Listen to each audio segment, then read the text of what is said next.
For 3 centuries, cool breezes have blown over the vineyards of the Western Cape.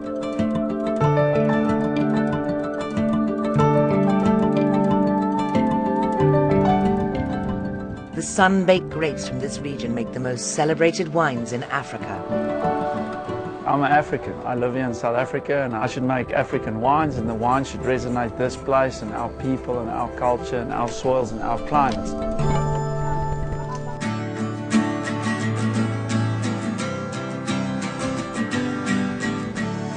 Now there is a renaissance in the winelands as farmers and winemakers rediscover the power and the glory of their older vines. They don't necessarily make better wines. They just make wines with a difference. They make wines with such purity and clarity. It's like putting 2 crystal glasses together. Thank you. This is a story of new wines from the Cape's oldest vineyards. This is Inside Africa.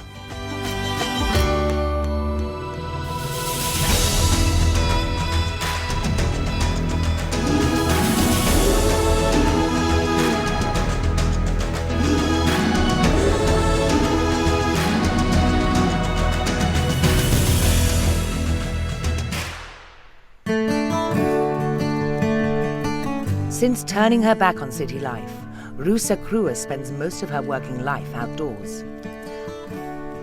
As a vineyard manager in the Cape Winelands, this is her 9 to 5, under open skies like the vines she cares for so much.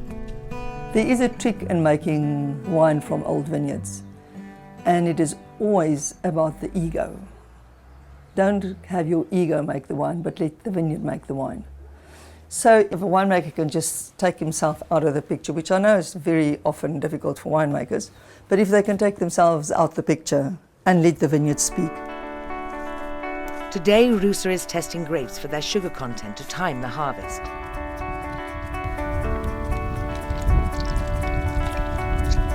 It's a special vineyard, and one of the oldest blocks in the country of the cultivated variety known as Carignac. For this is Rusa's particular passion, the conservation of old vineyards in the Cape Winelands. So I've been overseas many times to study what is it that makes a good vineyard, what is the feeling that you get when you stand in a good vineyard, and taste the wine, because the wine was always corresponded with the viticulture. When she set out on this journey, Rusa could not confirm the age of vineyards through state records, so she explored the countryside for answers. Whenever I drove past a vineyard, because there are some signs that tells you that it's older than 35 years, I would stop and go to the farmer and ask him, how old is your vineyard? And once you show interest, people are very interested themselves, because many of the old vineyards are kept because of sentiment. Cobus Basson is such a farmer. He used to pull up vines once they were 20 years old, as their yields started to drop. Actually, Rosa came here and changed my thinking. I wanted to pull the vineyard out because it didn't suit us, as we were used to straight rows of vines so that we can harvest them with a tractor. But the quality of these grapes which we picked here made us decide that we should leave the vineyard where it is and that we need to harvest by hand every time. Over the hill in the sun-scorched Swartland lies the Sadi family farm. Virtuoso winemaker Ibn Sadi has built a considerable reputation producing old vine wines. I was just mesmerized by the fact of how much of these old vineyards were around. And they weren't really very much treasured and valued because they naturally yield less grapes. So economically, from the first view, they're not that attractive as business. But in terms of what they can do in terms of the wine, they're very attractive. As a youngster, Ibn spent years roaming Europe for winemaking experience. It was there that he saw how old vines were prized by the world's most dominant wine cultures.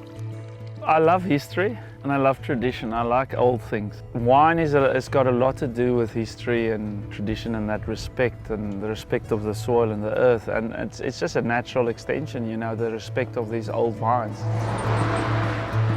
His first old vine seduction started in the famed wine region of Stellenbosch. While visiting a friend, he spied a neglected vineyard that belonged to a neighbor who was a widow.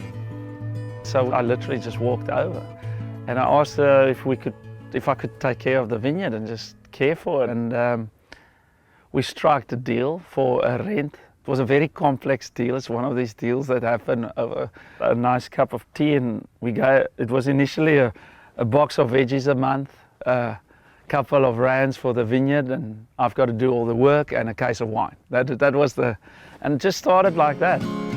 The vineyard was over 100 years old, considered by many here to be the oldest Chenin Blanc in South Africa. After the owner passed away, her son took over the relationship with Eben. So Eben made this wine. The first harvest he did wasn't enough to fill a 200-litre barrel. And he called it Mrs. Kirsten, actually Mevrou Kirsten. And that was, to my mother, it was special in two regards. Firstly, because it was named after her, and she was very proud of that. And secondly, because it was in Afrikaans, Mevrou Kirsten, and not Mrs. Kirsten. Yeah, that worked for her. Vroeg makes his own wine at home, but every year the family receives a case of the prized Mrs. Kirsten wine to be savoured above others, a unique way of remembering his mother and celebrating the vineyard that might have been lost forever. Our first year we made 300 bottles out of the vineyard, and today we make 3,000. So that's what care does. If Mrs. Kirsten was Eben's first big find, he was equally excited when he heard of another discovery on a remote farm.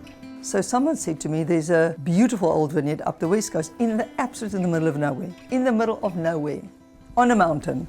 So I went there. It took me about 5 hours to drive there and another hour to find the place, because it's all dirt roads and there's no directions. And I found it. Rusa phoned Eben from the vineyard, and he took the grapes immediately on her recommendation. In the entire space of time, for me, that was probably the biggest find.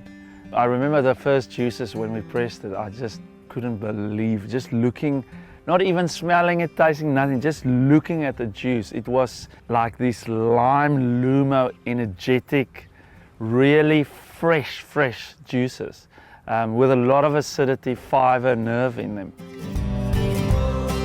Grapes from the Skoofberg were snapped up by successful winemakers for old vine wines at never before seen prices.